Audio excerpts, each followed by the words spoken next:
you need to be true with yourself.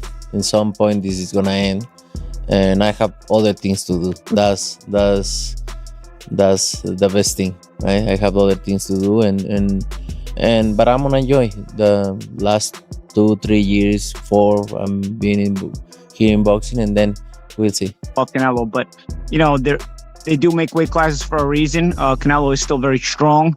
He's a good body puncher, and he's a bigger guy naturally. So that does bring a bit of a risk to the table. Y'all act like, oh, he ain't got no power. If he don't knock out Bud, he's going to lose. What makes you say that?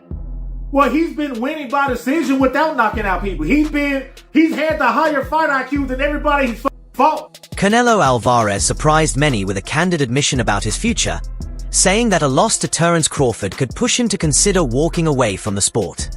He acknowledged that every career eventually reaches its end, and he has already started to prepare himself for that reality. Canelo explained that he wants to make the most of the time he has left in the ring, but also looks forward to dedicating more energy to his family and personal goals once his boxing journey is over. Retirement on anyone or speak about retirement when they're not ready, but has retirement ever crossed your mind? Have you ever thought about that? I always say like 37 is good time to go. It's not because I can't be in the boxing anymore, but sometimes you need to do something else. So I'm being in October I turned 20 years as a professional fighter. So it's meant a lot of years. So, but we'll see. You're the face of boxing, and you've been professional for 20 years. Does the fear of kind of walking away ever weigh on you? Because boxing is so your identity. Yeah. Does the thought of walking away and losing that part of yourself make you want to stay in the game for longer? No, I think boxing give me so much, and you need to be true with yourself. In some point, this is gonna end, and I have other things to do. That's the best thing, right? I have other things to do, but I'm gonna enjoy the last 2-3 years, 4. I'm being here in boxing, and then we'll see. Canelo Álvarez has hinted that his battle with Terence Crawford might serve as the closing chapter of his legendary run. In recent conversations, he's dropped signals that his time in the sport could be winding down. It isn't a surprise.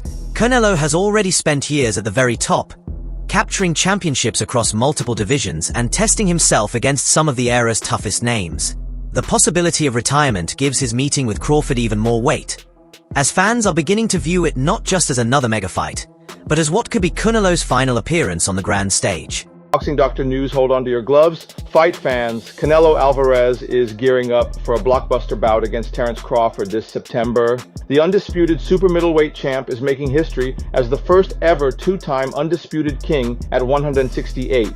But here's the real knockout. Canelo's hinting at hanging up his gloves soon. He's giving himself just 3 more years in the ring, aiming to retire at 37. Why? Because he wants to leave on his own terms, not when boxing tells him to. And get this, he's not doing it for money or legacy. It's all about the love of the sport.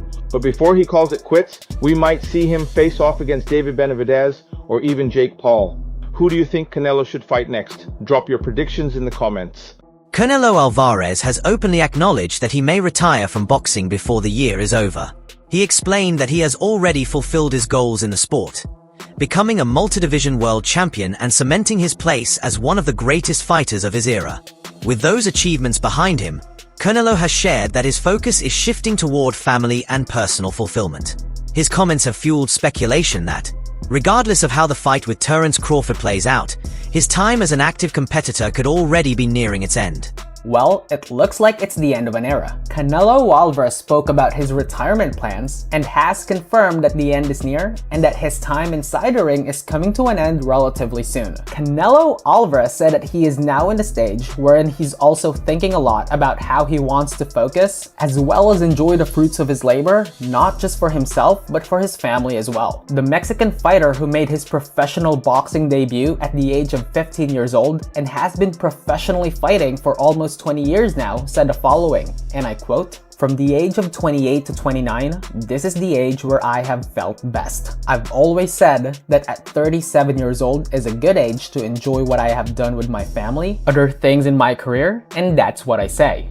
But I said I would debut at 18 and I did it at 15. End of quote.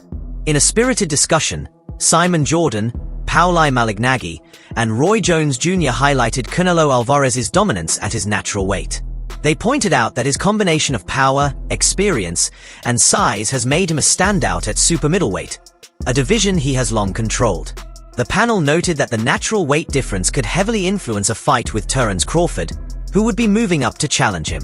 While they all acknowledged Crawford's skill, intelligence, and adaptability, their shared view was that Canelo's physical strength and durability make him an especially tough test for anyone stepping into his division. It's interesting because I think that the only dynamic that makes this fight competitive, in my opinion, is the difference in weight class. I think Canelo has been, for a while, a diminishing fighter. Call it age, call it whatever other things you want to call it. But I just think that, the only reason he's even still around at this level is because he's avoided his top contenders in his weight class, so he's been able to still remain champion at that weight class. And now, being champion at that weight class, it has sort of brought up this big opportunity to fight a smaller, excellent world champion in Terence Crawford. So I think when it comes to the levels of boxing, just straight from boxing perspective, I think Crawford is head and shoulders above Canelo. But, they do make weight classes for a reason. Canelo is still very strong. He's a good body puncher, and he's a bigger guy naturally. So that does bring a bit of a risk to the table. I think Crawford can win the fight. I just wonder whether he can get a decision. That's always the question with Canelo, right? Can Canelo get a decision?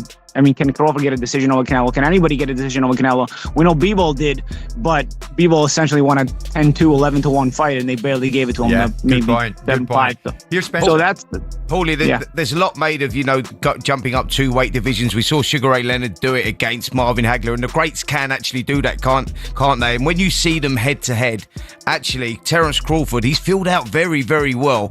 And you're right, if it comes down to just weight division, because I think that Terence Crawford is head and shoulders above, as does Simon as well when it comes to boxing IQ and ringcraft. But I go, when you look at it, and we're all talking about the weight division, that could be the factor. I don't see it being a factor.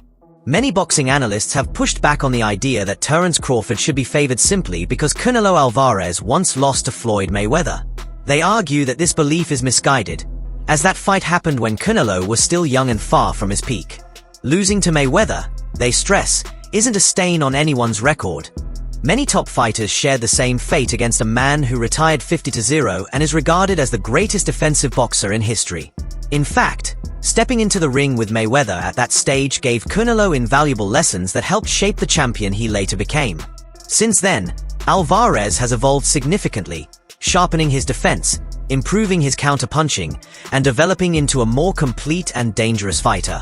Analysts conclude that using the Mayweather loss as a reason to dismiss Canelo is a mistake. Instead, it underscores his growth, resilience, and why he remains one of boxing's most accomplished champions today. Where the fuck did all of this Bud hype come from? Where every video I'm watching on this internet, everybody is saying that Bud is going to smoke Canelo. Look, I get it. When he was saying, I'm going to stomp a mud hole, when he's like, told Canelo, I'm going to stomp a mud hole in your ass. Bud ain't stomping shit. He ain't stomping a mud hole in shit. He may think he's going to do it. It's okay that he thinks that. It's okay that that is his intentions. But everybody online is believing this shit. Like you forgot, like Canelo's a fucking punk. And let me tell you something. Can we be honest here? Canelo was one of the most gangster motherfuckers in boxing, bro. Bro, this is the same Canelo who had a fight and was in negotiation with some motherfucking gangsters that kidnapped his brother at the time. And then went in there and beat the guy with your negotiation ransom to get your brother released from some motherfucking mobsters. Yeah, see, y'all ain't learned. Like I said, like when Caleb Plant, he's used to smacking people and getting away with it and punking people. You see what happened when he tried to do that shit to Canelo, right? I bet you Bud won't do that to Canelo. You see when he tried to punk Canelo, you saw what Canelo did, right? When he tried to step Canelo and try to walk Canelo backwards. You see who put hands on who? Get the fuck out of here. Y'all act like Canelo's some kind of pussy who's going to get stomped on. And y'all think that a guy, I mean, y'all forget. Let's play Roy Jones, You Must Have Forgot song. Like, y'all forgetting all the titles that Canelo has won. You're forgetting all the divisions he has moved up on. And motherfucker not being dropped, knocked down by none of these way bigger guys. Timothy Bradley Jr. has stirred debate by insisting that Terence Crawford won't just beat Canelo Alvarez, but dominate him. Many analysts have pushed back on this prediction, calling it unrealistic given the clear physical differences between the two. They point out that Canelo has already proven his durability against elite power punchers, going toe-to-toe with Gennady Golovkin 3 times without ever breaking. Crawford, on the other hand, has never fought at this weight, and the jump in size, strength, and power could be too steep to overcome. Critics of Bradley's view argue that acknowledging these challenges is crucial, as experience and proven success at higher weight classes cannot simply be ignored. By the way, I'm redoing an apartment, had a move out, and that's why it's so hollow. My voice is so hollow. But here's the reality. Terence Crawford is so, first of all, you're comparing Terence Crawford, dog in the fight, as big as the dog, whatever Mark Twain said, right? To a movie. You're comparing it to landing on the moon.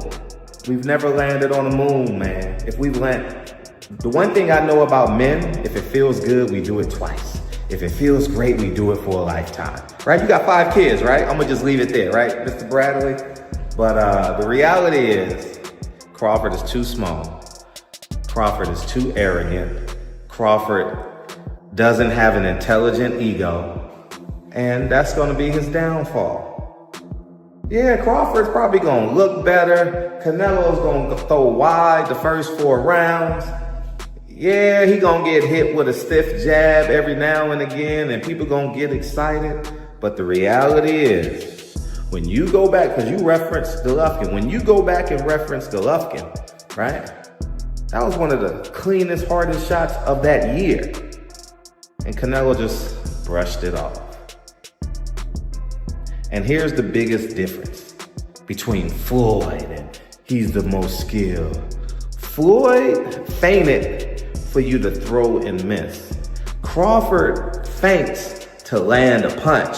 So what does that mean, Timothy Bradley? So you're not telling the whole details. When a person feints the punch, that means their feet are planted. So what does that lead to? You got 2 flat-footed fighters standing in front of each other. And once Canelo figures that out, see, what y'all not understanding is, Crawford gotta land 100 punches. Canelo only gotta land 20. The debate gained further perspective when Ray Robinson, who once handed Terence Crawford a loss back in their amateur days, weighed in. Robinson reminded fans that as brilliant as Crawford is, he's not invincible, especially when moving up against naturally bigger men. While Crawford's adaptability has carried him far, Robinson stressed that size and strength become decisive factors at the elite level. Adding another angle, rising star Jaron Ennis highlighted Canelo Alvarez's unmatched dedication in training camp. He noted that Canelo isn't relying on past accomplishments or natural advantages alone. He's grinding harder than ever, fine-tuning every aspect of his game. According to Ennis, that kind of work ethic separates champions from legends. Together, these perspectives paint a clear picture. Crawford will need more than sharp tactics and ring IQ to prevail. Against a stronger opponent in Canelo who's both disciplined and laser-focused, resilience may prove just as important as strategy. Much about Lima? What do you think? I don't, but Boots is, I know he's young, but that guy, he trains so hard. I don't care if he's in there with someone that's 100-0 or 0-100. Like, Boots train extremely hard for each fight that he has. So that's so hard to teach a fighter, that's like Boots and so young and things like that. So, I mean, I don't know much about, the guys, but Boots, listen, man, Boots going to train extremely hard and do what he do best and put it on for the city. Yeah. And then there's obviously talk about him fighting Virgil in Virgil Ortiz in January or February. You like that fight? Yeah, listen, I'm going to be honest, and it's not because I'm from Philly, but I pick Boots over all these guys, man. Boots is just, like I said, man, Boots is just cut from a different cloth. I just think Boots got it all. He's a total package fighter. You know, how smart he is in there, his skill level, the way he see things and stuff like that. And Boots is the type of fighter, if he gets you hurt, he's going to get you out of there. So he got the killer instinct. So, yeah, definitely, I'm going to ride with Boots all day long. And just on his dad and trainer, Bozy Ennis, obviously he trained you. Yeah. Do you think he's a bit underrated as a coach? I mean, look at I do, man. I mean, yeah, 100%, man. I think, you got to think about it, man. He raised champions. You got Boots. You got Boots brothers. They all won belts. Bozy is a insane trainer, man. They all so smart and they all fight so many different ways. So yeah, man, I think Bozy. Man, all them guys deserve more credit than what they get. You know what I mean? But you got someone behind the computer talking. Respected commentator Showbiz the Adult has highlighted that Terence Crawford seems to be in the best shape of his career. He pointed out that Crawford's conditioning, strength, and athleticism appear to be at their peak as he prepares for Canelo Álvarez.